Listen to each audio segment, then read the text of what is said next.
என்ன சார் வணக்கம். அதாவது வந்து விவசாயத்துறையை விட விளையாட்டுத்துறை வந்து பெருசா அப்படியெல்லாம் கிடையாது சார். ஒவ்வொரு துறைக்குமே ஒவ்வொரு முக்கியத்துவம் இருக்குது. ஆனால் மெயினான துறை வந்து விவசாயத்துறை. அதுக்கு வந்து நீங்கள் கம்பல்சரி முக்கியத்துவம் கொடுத்ததே ஆகணும். விவசாயத்துறை சோத்துக்கு வழி இல்லைன்னா விளையாட முடியுமா? எங்கேயும் போக முடியுமா? இல்லை எந்த ஒரு வேலையும் செய்ய முடியுமா? சரி, சாப்பிடாம எத்தனை நாளைக்கு உங்களால் வேலை செய்ய முடியும் சொல்லுங்கள் பார்ப்போம். இல்லை எத்தனை நாளைக்கு வந்து விளையாட முடியும் சொல்லுங்கள் பார்ப்போம்.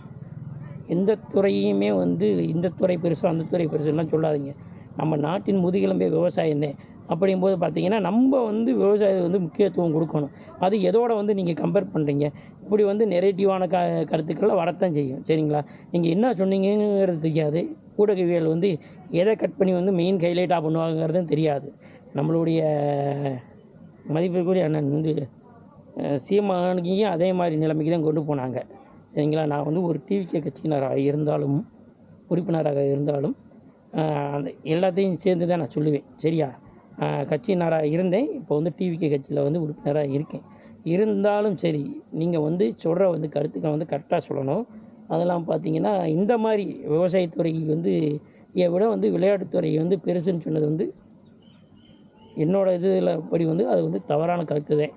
சரிங்களா? விவசாயம் இல்லைன்னா நமக்கு வந்து சோறு வாழ்வாதாரமே இல்லாமல் போயிடும். மெயினானது வந்து சார், அதாவது வந்து சாப்பாட்டுக்கு இருந்துச்சுன்னா எந்த ஒரு வேலையாக இருந்தாலும் செய்யலாம் சார்.